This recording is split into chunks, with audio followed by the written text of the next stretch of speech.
Hello दोस्तों, स्वागत है आप सभी का आपके अपने चैनल ग्रूमर इंस्टीट्यूट में। आज का ये वीडियो 12th क्लास फिजिक्स का रहेगा और फिजिक्स में हम आपको 2024 की तैयारी आज से स्टार्ट करा रहे हैं। इसमें कि आपको वो चीज़ मिलेगी जो 2024 की बोर्ड परीक्षा में आपके लिए आने वाले हैं क्वेश्चंस, यानी कि फिजिक्स के, केमिस्ट्री के और मैथमेटिक्स के।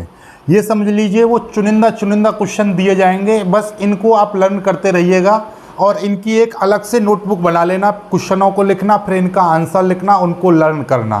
फिर उसके बाद में आपको समय मिले तो और एक्स्ट्रा याद कर लेना, पर इनको जरूर कर लेना क्योंकि इसमें मैं सारे अति महत्वपूर्ण प्रश्न लूँगा। यानी कि आप यूँ समझ लीजिएगा वेरी इंपॉर्टेंट क्वेश्चंस, जितने भी क्वेश्चंस हैं वो वाले। ठीक है, आप देखिए 3 चीज़ मैं आपको कराऊँगा 12th वालों के लिए, बोर्ड परीक्षा की तैयारी के लिए। आपके VIP प्रश्न यानी कि वेरी इंपॉर्टेंट क्वेश्चंस, ऐसे करिए वेरी इंपॉर्टेंट क्वेश्चंस कराऊंगा पहली चीज़।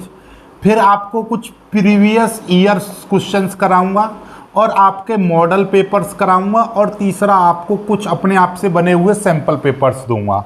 ये 4 चीज़ आपने कर ली तो मैं यकीन मानिए आप 95% ना आए तो मेरा नाम बदल लेना, 95% ना आए तो मैं पढ़ाना छोड़ दूंगा, ये पक्की बात है। लेकिन आपको ये काम करना पड़ेगा कि आपको जो भी मैं इंपॉर्टेंट वेरी इंपॉर्टेंट क्वेश्चन जैसे आज दे रहा हूँ ये आप कर लीजिएगा। कुछ मैं प्रीवियस ईयर के क्वेश्चंस दूंगा कि जैसे पहले चैप्टर में से कितने प्रीवियस ईयर के क्वेश्चंस बार बार रिपीट होते हैं, कौन कौन से क्वेश्चंस आते हैं अलग अलग। ठीक है, चलिएगा। हालांकि ये दोनों क्वेश्चंस एक ही में मिल जाएंगे क्योंकि इंपॉर्टेंट और प्रीवियस ईयर के क्वेश्चन सेम रहते हैं थोड़ा बहुत। फिर बाकी मॉडल पेपर्स जब कराऊंगा मैं, मॉडल पेपर्स यानी प्रीवियस ईयर के जितने भी पेपर्स हैं, प्रीवियस ईयर्स के पेपर, यहाँ पर क्वेश्चन की जगह पर प्रीवियस ईयर पेपर्स डाल लो। ठीक है, previous year papers, model papers और सैंपल पेपर्स। ठीक है, बात एक ही है, ये वाला मॉडल पेपर है या सैंपल पेपर्स, बात एक ही है। तो यहाँ पर मैं एक साथ लिख दे रहा हूँ, मॉडल पेपर्स प्लस या मॉडल पेपर्स या आपके सैंपल पेपर्स, ये चीज़। ठीक है, बस ये 3 चीज़ आपने कर ली तो 95% अपने आप क्लियर। चलिए अब पहले चैप्टर के कुछ पहले लॉन्ग क्वेश्चन दूंगा जो कि आपके 4 और 5 अंक में आते हैं। ठीक है, अंक तो आपको पता है 4 और 5 अंक के। पहला देखिएगा एकदम, ये क्वेश्चन तो आपको करने ही करने हैं। ठीक है, यहाँ पे इस तरीके से क्वेश्चन आएगा आपका कि वैद्युत ध्रुव के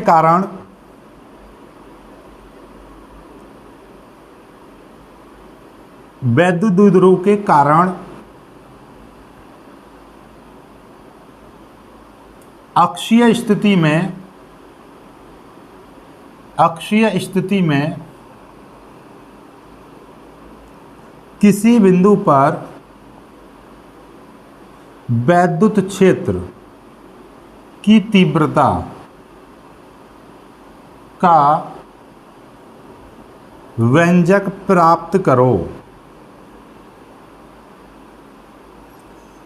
दूसरा क्वेश्चन देखिएगा, ये वाला क्वेश्चन आपको वैद्युत ध्रुव के कारण अक्षीय स्थिति में जो व्यंजक निकालते हैं वो अक्षीय के साथ में आपको यहां पर देखिएगा, अक्षीय के साथ में आप यहां पर निरक्षीय वाला भी कर लेना, साथ में निरक्षीय स्थिति वाला भी कर लीजिएगा, दोनों कर लीजिएगा, दोनों बेटर रहेंगे। इसलिए अक्षीय मैंने दिया है इंपॉर्टेंट, आप निरक्षीय वाला भी याद कर लीजिएगा।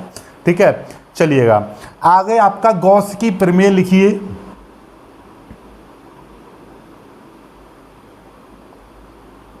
गॉस की प्रमेय लिखिए तथा इसे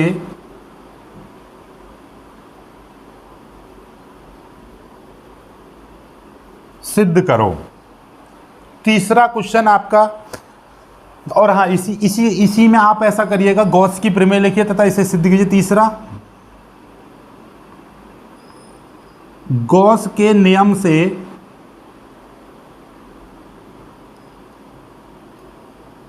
कूलाम के नियम को प्राप्त करो।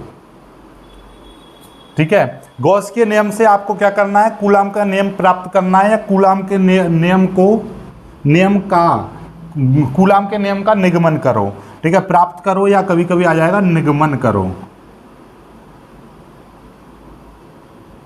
ठीक है, ये हो गया। चौथा प्रश्न मैं आपको डाल दे रहा हूं यहां पर, गॉस के प्रमेय की सहायता से, यहां पे लिख दे रहा हूं चौथा,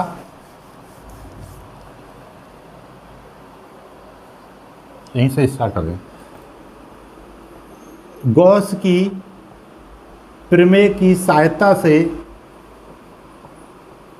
गॉस की प्रमेय की सहायता से एक समान रूप से आवेशित,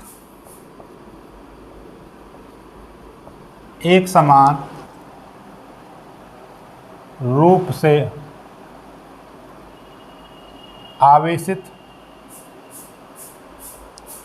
एक समान रूप से आवेशित अनंत समतल चादर के कारण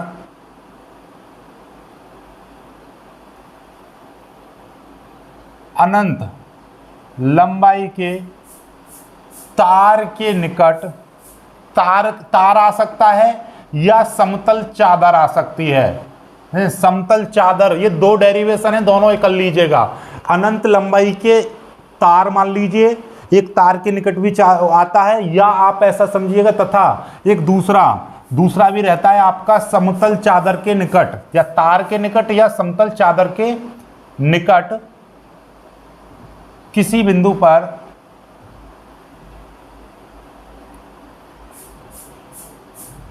वैद्युत क्षेत्र की तीव्रता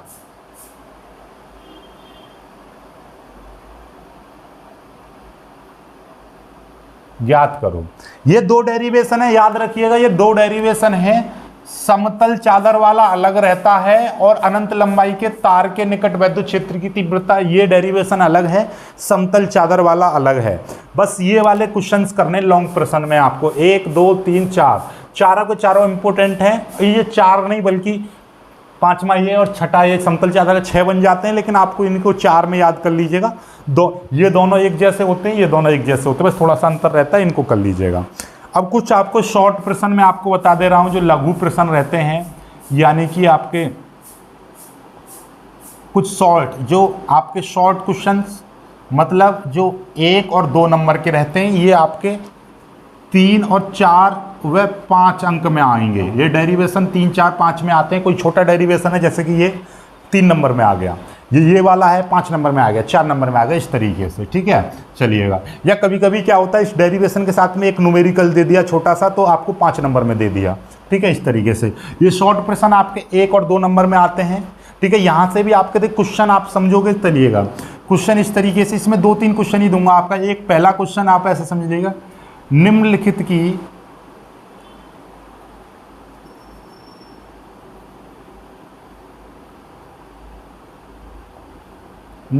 की परिभाषा,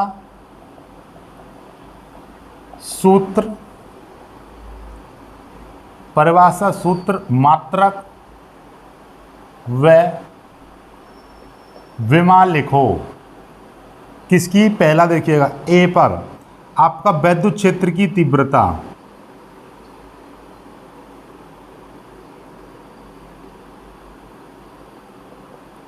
दूसरा वैद्युत क्षेत्र की तीव्रता, दूसरा आप समझिएगा वैद्युत द्विध्रुव आघूर्ण,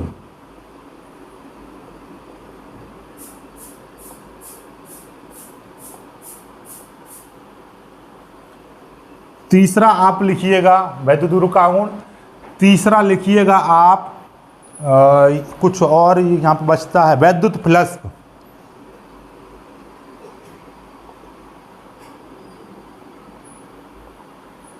वैद्युत फ्लक्स। चौथा आप लिखिएगा बल युग्म का आघूर्ण,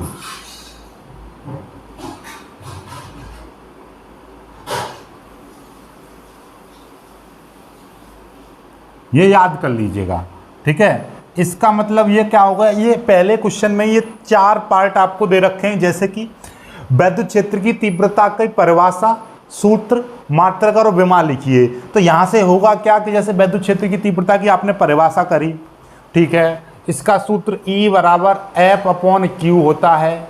मात्रक इसका क्या होता है, मात्रक आपका देखिएगा, मात्रक इसका बन जाएगा न्यूटन प्रति कूलम, ऐसे ही इसका विमीय सूत्र बन जाएगा। तो यहीं से आपके टिक मार्क प्रश्न भी हो जाएंगे, क्योंकि टिक मार्क प्रश्न में आता है कि निम्नलिखित का ये न्यूटन प्रति कूलम किस भौतिक राशि का मात्रक है, तो आप लगाओगे टिक वैद्युत क्षेत्र की तीव्रता पर। या वैद्युत क्षेत्र की तीव्रता का मात्रक होता है, ऐसे 4 ऑप्शन दे रखे हैं, न्यूटन प्रति कूलम, या कूलाम प्रति न्यूटन या न्यूटन कूलाम या कूलाम मीटर स्क्वायर इस तरीके से, या न्यूटन प्रति कूलाम, तो आपको इस वाले पर टिक लगाना है। यानी टिक मार्क प्रश्न भी, यानी एक एक प्रश्न में समझ लो ये 4-4 प्रश्न है। इसकी परिभाषा एक नंबर में पूछ लेगा, या सूत्र पूछ लेगा, या मात्रक पूछ लेगा, या विमेय सूत्र पूछ लेगा। इन चारों राशियों के आपको परिभाषा, सूत्र, मात्रक और विमेय सूत्र आपको याद कर लेने हैं। ठीक है, चलिएगा एक और चीज यहाँ पर विद्युत की निर्वात अथवा वायु की विद्युतशीलता, 5वां, निर्वात अथवा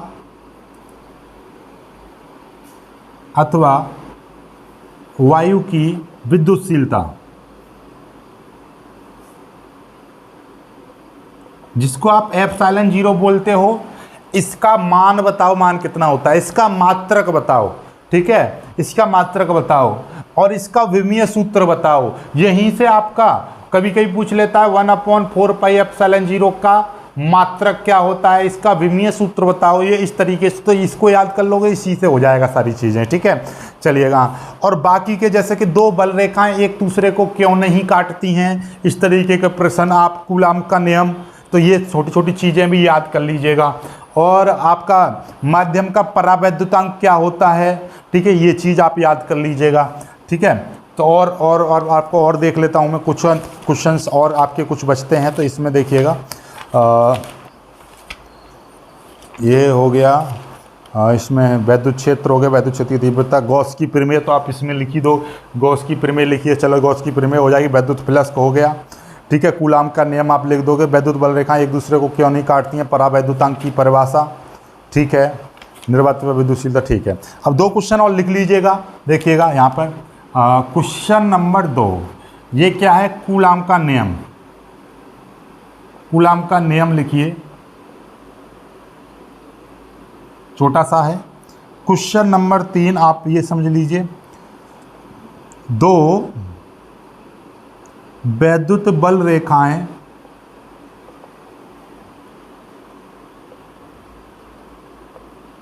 एक दूसरे को क्यों नहीं काटती।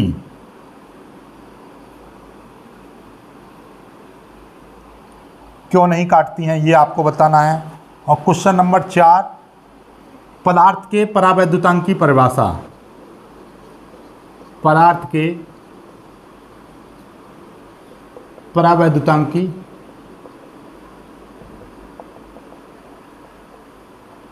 परिभाषा लिखो। तो ये क्वेश्चन हो गए आपके इंपॉर्टेंट। ये केवल थ्योरी वाले हैं, और आपके न्यूमेरिकल्स में अलग से दूंगा, आपको पूरी किताब के 100 न्यूमेरिकल्स दूंगा। पिछली बार मैंने 100 न्यूमेरिकल्स दिए थे, अब की बार 120 दूंगा। ठीक है, अब की बार आपको पूरे न्यूमेरिकल्स, पूरी किताब के 120 न्यूमेरिकल्स दूंगा।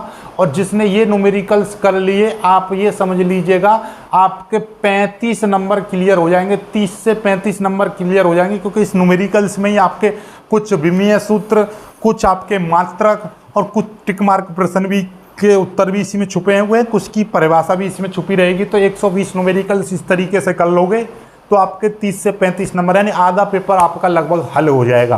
क्योंकि न्यूमेरिकल्स की बात करें, 25 से 30 नंबर के न्यूमेरिकल्स तो हर बार आते हैं पेपर में, चाहे अथवा वाले सबको लगा के करोगे। तो मान लीजिए एक क्वेश्चन आप में डेरिवेशन दे दिया, उसी के साथ में एक न्यूमेरिकल्स दे दिया, तो आप न्यूमेरिकल्स को कर लोगे ऑब्वियसली, क्योंकि उसमें नंबर कटने के भी कोई चांस नहीं है। यदि आप ढंग से आता है तो न्यूमेरिकल्स कर दोगे, पूरा नंबर मिल जाएगा।